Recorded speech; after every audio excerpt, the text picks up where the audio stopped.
2022-0228 dengan mata kuliah Interprofessional Education. Saya dari Kuliah Administrasi Kesehatan angkatan 2022 Universitas Sulawesi Barat. Di sini saya akan membahas terkait webtoon yang berjudul Trauma Center. Nah, di sini saya akan membahas pada episode 1, di mana pada episode 1 ini menceritakan pada rumah sakit yang ada di Universitas Korea. Nah, rumah sakit ini pada saat itu ada seorang pasien yang mengalami luka tusuk yang ada di bagian sebelah kanannya, dan itu dilarikan ke rumah sakit tersebut. Dan di rumah sakit tersebut itu ada seorang dokter ahli bedah umum yang bernama Yang Jae-won. Nah, Yang Jae-won ini melakukan kerjasama antara perawat dan tim medis lainnya untuk menangani pasien yang mengalami luka tusuk bagian sebelah kanan tersebut. Nah, setelah berada di dalam ruangan yang nantinya akan dilakukan penanganan, maka dokter ini akan melakukan CT scan. Namun tiba-tiba pada saat akan melakukan penanganan tersebut, ada seorang laki-laki yang datang dalam ruangan tersebut dan mengatakan bahwa pasien tersebut tidak dapat melakukan CT scan. Mengapa demikian? Karena dengan alasan bahwa pasien tersebut ketika dilakukan CT scan ini maka akan dapat membahayakan nyawa si pasien tersebut. Nah, tindak lanjut yang akan dilakukan oleh dokter Yang Jae-won ini adalah mengatakan kepada tim medis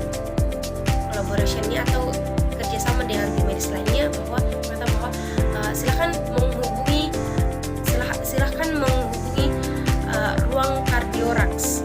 Nah, di sana ada dokter yang mungkin dapat menangani kasus tersebut. Nah, sembari mendapatkan menunggu informasi terkait menelpon pada ruangan tersebut, maka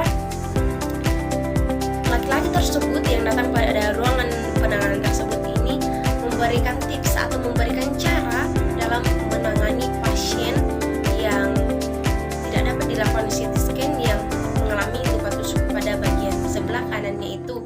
Nah, ternyata pada akhir cerita, pada akhir episode 1 dalam webtoon tersebut itu bahwa dikatakan bahwa ternyata pria tersebut merupakan profesor yang baru ditempatkan pada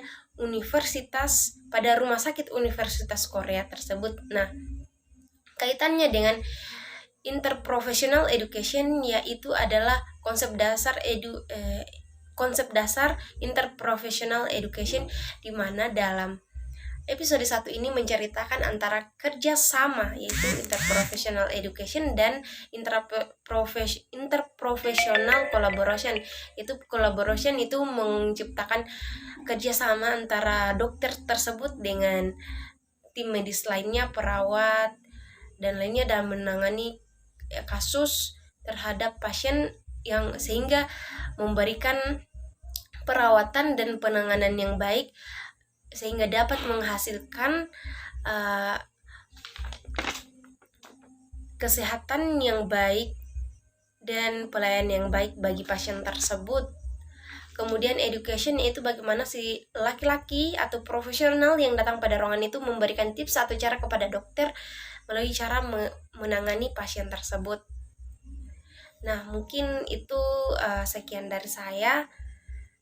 Dan saya ucapkan banyak terima kasih. Shalom, wassalamualaikum warahmatullahi wabarakatuh.